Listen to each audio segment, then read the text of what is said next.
Drop it in. Now, a lot of people run their balls dry. I like putting a little bit of grease on... Oh, that's going to go out of context. Anyway...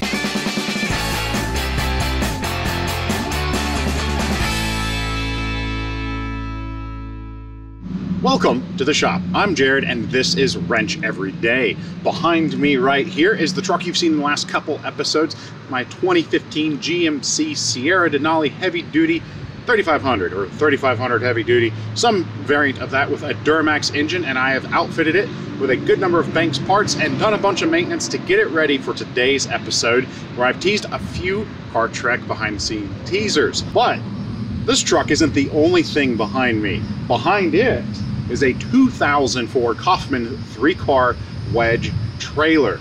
That is quite the trailer. It is, I think, when hooked to my truck, it's wider than Site A Freddy's shop here in Florida. It is massive. And we've got 3 very special cars to put onto that we'll get to a little bit later. But of course, I can't pull the trailer without being hooked up to it, so we'll need to get to that really quick, and I figured it'd be kind of fun to show either how smoothly or how terribly backing up and hooking up a gooseneck with no help is going to go. And then we're going to go to the location where we're currently filming Car Trek 5. And then once we get to location, we're going to show you the 3 current main cars of Car Trek 5. And gotta tell you guys, if you like the sound of that, you're gonna love the sound of today's sponsor, Cove Audio and their Commuter 2. Cove Audio is a sponsor we always like to have on board because we love their products. A split speaker is something we use a lot. We don't always have music, and especially now, like on Car Trek, we are on location a ton, and having the split speaker is a lifesaver for the down moments when the stars of the show are off flying in a private jet. Why do they call it the split speaker? Well, it kind of splits into 2 pieces. And by putting it into 2 pieces, you're able to get awesome 360-degree sound. Let's show you what they can do and how far the range is between the 2.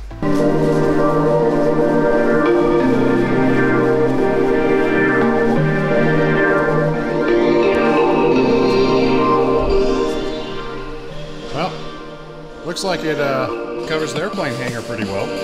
The split speaker utilizes an internal microphone that lets you take calls, so you can keep your phone safe away from the water, on your workbench, greasy project, whatever. Take that call and then get right back to the music. Now, if you're ready to go ahead and get a pair of your own split 2 speakers, they also make great Father's Day gifts. You can head on over once again to coveaudio.com/wrench67 and get your own pair. Thanks, Jared. Wait. I guess I need to head over to that link. Now, you've probably seen these trailers going down the road, and I have many times too, and I've kind of wanted to be able to pull one. I've had lots of trucks, and I've pulled lots of trailers that sometimes were a little bit bigger than I probably should have, but now that I have really my dream truck, like this thing is awesome. I always like doing truck things and heavy truck things, and now I've got this brute of a 1-ton work truck, and I get to do something that, again, I'm really excited to do. We get to pull that thing. Now, I have a flip over gooseneck 5th wheel set up here where I can pull a rod and then flip that ball back so I can use it like a normal truck. Problem is, normally these will like pull out and lock, like you could turn it and lock it, and turn it and lock it, and oh, hey, it's gonna behave. So you would pull it and turn it. This isn't actually set up to turn and lock, but I managed to get it wedged just right, so hopefully pull this up. You see this nice steel shank, and drop it in. Now, a lot of people run their balls dry. I like putting a little bit of grease on... Oh, that's going to go out of context. Anyway, lube your balls up so you don't wear either the coupler or the ball so they don't come loose while you're going down the road. These are for our safety chains. So we're going to get hooked up and then get going over to the Car Trek location. I'm really excited, guys, and yeah, getting to do something with my big truck that big truckers do that I couldn't do before. If I tried this with the Titan, even before it broke, the crank would definitely snap. It's not rated for 24,000 pounds at all. That would go bad.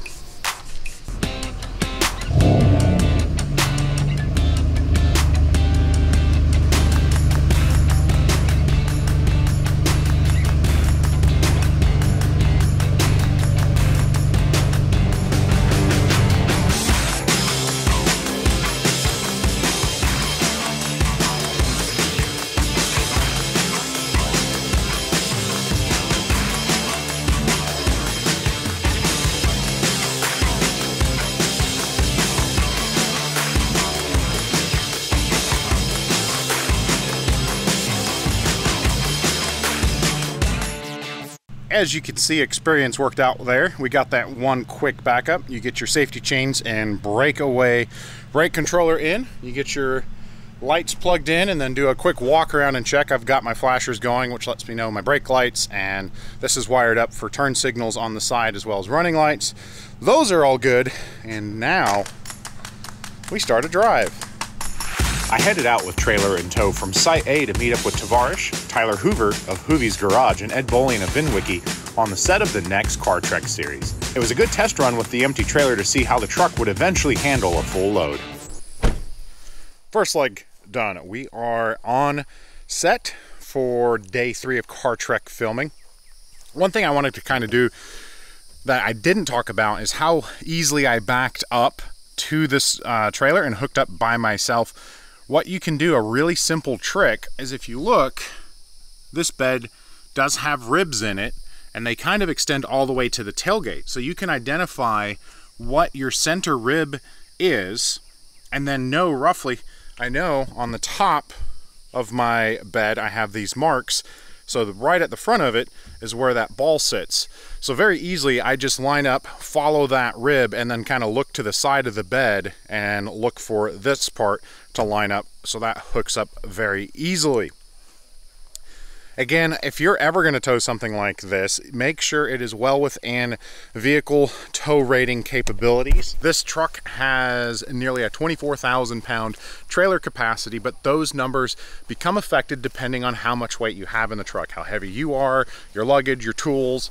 So make sure you always take that into an account. It's a very important thing when it comes to safety and just overall health of your vehicle. You don't want to exceed weight. Plus, when you're this big, there's a chance a DOT agent may want to stop and have a chat, make sure that we are in compliance, which we are based on the type of towing that I'm doing, total weights, and everything like that. And to make sure we have breathing room, I'm offloading all of the tools into the other cars to give me a couple extra 100 pounds, so we should be about 900 pounds under capacity. But up here by the hangar, we've got Freddie and a few other people. Hey. Hi. It may be 5 miles. How are you doing? Nice of you to join us. Dude, that thing looks amazing. Like, it's a really, really good rig. Yeah, I kind of like the look at it. You know, the trailer's not the most beautiful, but man, does it just look like it's ready to work. So, you want to see what's ready to work? Just turn this around. Watch this. Oh. Oh my goodness. That is just... See, we have arrived, my friends. This is next level. That's how you arrive. Jared is holding my hand. So no, you arrive in this, and then you get in that, and then... But what did you learn about parking there? So my car was here, and then the plane came over here, and then it turned around, and I didn't know that, well, you know, planes still have their engines on when they need to move around, and now my car smells of avgas, jet fuel, jet A, I don't know. Well, it's not avgas, that's the gasoline side. It's more closer to kerosene. Oh, wow. Yeah. It smells incredibly like jet fuel in that car. You got a lighter? Actually, that might help. And then entire car explodes. That's it. Yeah. That's it. So you can build it better. We can build it better. That's what actually, you do, well, right? that's on Tavarish. Here we make questionable choices. Yeah. Well, not today. Yeah. Not today. We don't have the shirt. Yeah. Not today. That was a little smelly after Amelia yesterday.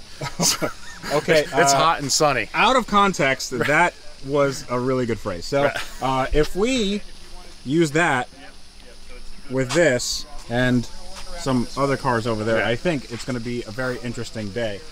Because I've never put this on a trailer, and I don't think you've ever put 3 cars worth better part of $1 million. Yeah, we're nearing $1 million. So you want to know something funny? Yeah. So the owner of that jet told us that this car plus the other 2 cars is actually worth more than the jet. really, Yeah, that jet is that affordable. it's that affordable. When you look at a jet like that, you think millions. Well, it is millions, but it's also used. Right. So it's not millions. It's not even million. For a little over $1 million, I've flown in a smaller twin turbo jet prop. Jared's about to flex. I've never flown a private jet, so Jared's like, well, you know, I do it all the time. You know? No, I've done it once. It's the way to fly, but I can never afford it. Is it now? I'm gonna want a getaway fare Southwest flyer for a long time, and I'm okay with that. You know, I think I'm okay with that too. Like an $89 round trip to Cancun or something. Yeah. But it's amazing to experience this stuff, and it's kind of cool to like show you some of the behind the scenes working. We'll talk to some of the crew, show a little bit of the gear and tiny bit of the story, but not much of the story of Car Trek, because the story of Car Trek we need to leave some meat on the bone. Oh, there's a lot of meat to be on this bone. There's a lot of meat. That's actually our tagline. Yeah. Car Trek, there's a lot of meat. This is Car Trek's Emmy award-winning director. And how are your pants doing today, Tommy? Well, it's hot here. You see on Car Trek, I needed air we conditioning. don't do a lot of salads. Yeah. Okay? May have eaten too many fine dining options because of you know, Freddie and Ed and Tyler's taste. But yes, essentially the air conditioning unit I installed in my pants was great. But like every great Car Trek event, it's an AC delete now, and I've had to tape them. So there we are. Weight reduction. Weight reduction. We've got one of our several camera ops, Jordan, who's a master at the drone. Met him on Dust Ball Rally, and he was instrumental in helping put together the first Car Trek camera crew, and it's just grown from there. Of those 4 down there, I think the golf cart takes it. Another one of the fun vehicles you see in the background. This is Brent's new Raptor. It was around last time, but a better looking tan. The car rig is off of it. There is one of the cameras. Jordan, all the cameras are the same as this, right? They're all the Sonys. A little fancier than what we normally use. When they mount up the camera rig, it's an external suction cup that can go anywhere on the truck that sends the live camera feed there, and it is controlled via a PlayStation controller. It's actually a really cool setup that gives those amazing Car Trek roller shots that you've seen.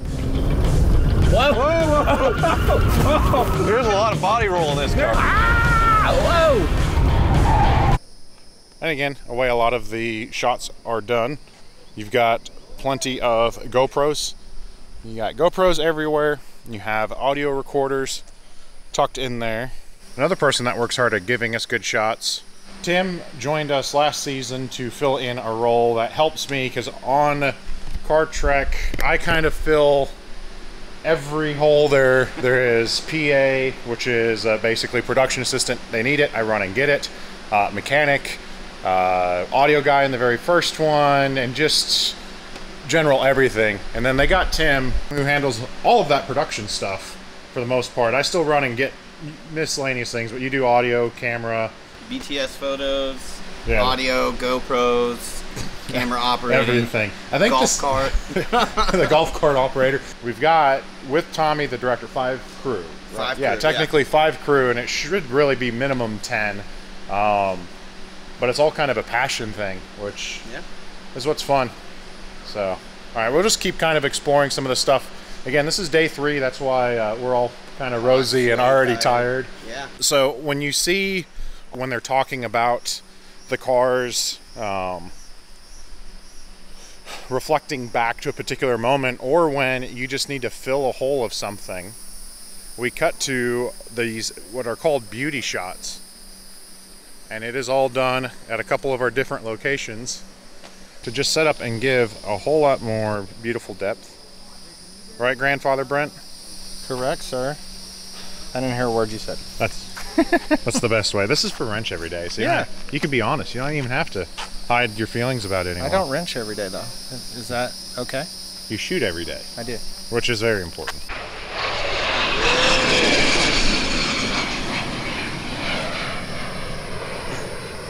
As you can tell, the cars aren't the most budget-friendly initially, but the most expensive to least expensive car for CarTrek 5 has a range of $19,997,000 from most expensive to least expensive. So there's going to be something for everyone. Everyone's going to love it. If you've been on Instagram, you've kind of gotten the early peek of the stuff coming, and no one expected it. And it's quite fantastic that it's happened. So we're going to get back to what I'm really excited about, and that is loading up that thing sitting over there in the shade.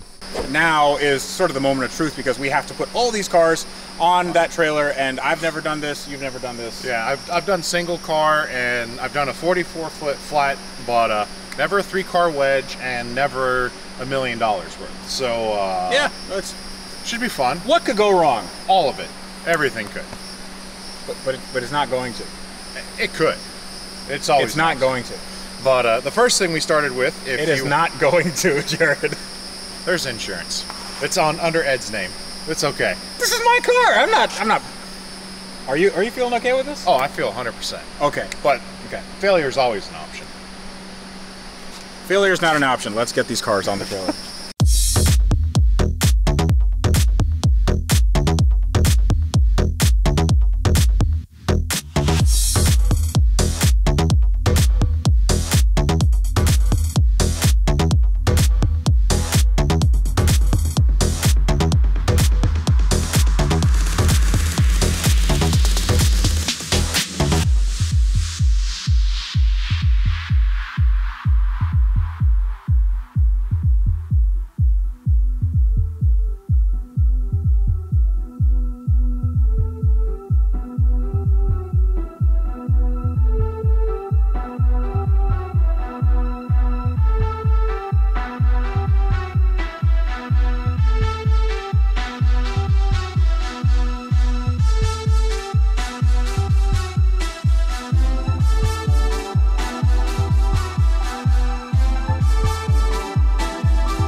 Very, very expensive car. We just had it appraised somewhere around $500,000.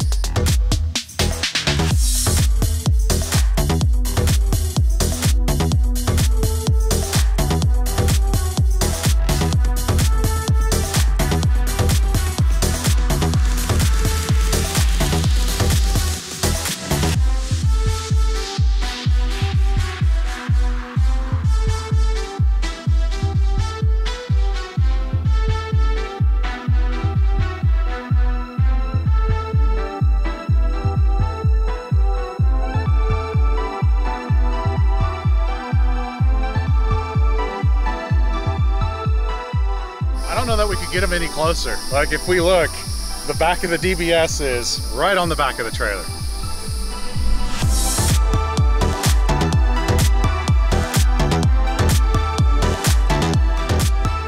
So at just over 25,000 pounds and just under $1 million worth of exotics in tow behind my GMC Denali, I drove out from Central Florida and drove through the night and into the morning towards our next filming location at the Atlanta Motorsports Park in Dawsonville, Georgia.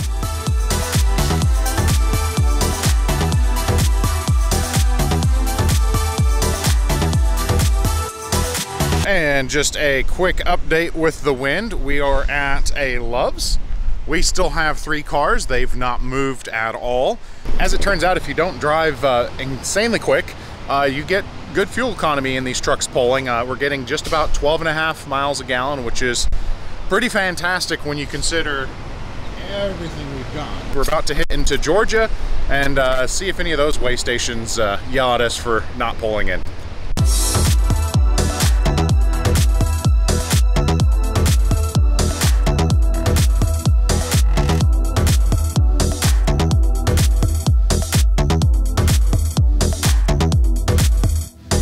We had a couple very sketchy moments, but no damage to cars, no damage to underwear, no damage to trucks. So that's a very successful day. As you can tell, the trailer is empty. And unfortunately, I don't have any great arrival footage of rolling into the racetrack for tomorrow's episode and filming of Car Trek, because we had about an hour and a half of traffic through Atlanta.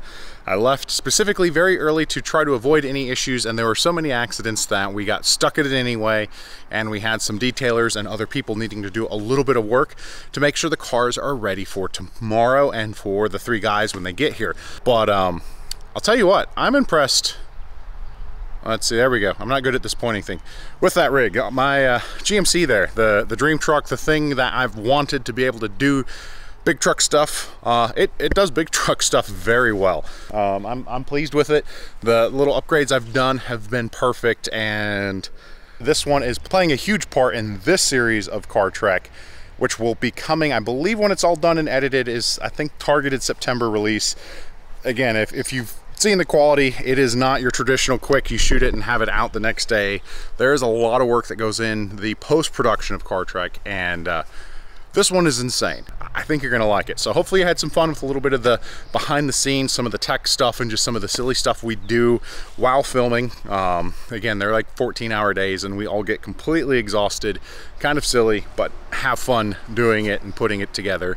And if you guys want to get one of your Make Questionable Choices or any of our other merch, check the link in the description below to our bunker branding page. Again, we're working on some keychains and stickers and a few other things to get to you as well. Also want to thank a second time Cove Audio for always supporting us.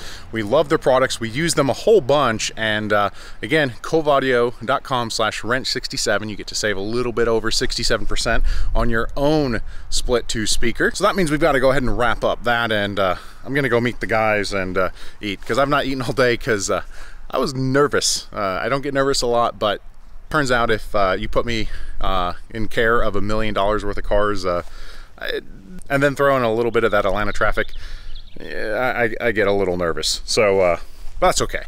But once again, thank you for always hanging out with us. I'm Jared, reminding you to always make questionable choices. And it's getting hot again, so it's time for a repeat. We don't do these much. If you can't put the back of your hand on the asphalt, it's too hot for your dog's feet, please don't burn your little puppers' steppers, because that's very sad and hard for them to heal. So either carry them or get them some cute little booties. We'll see you.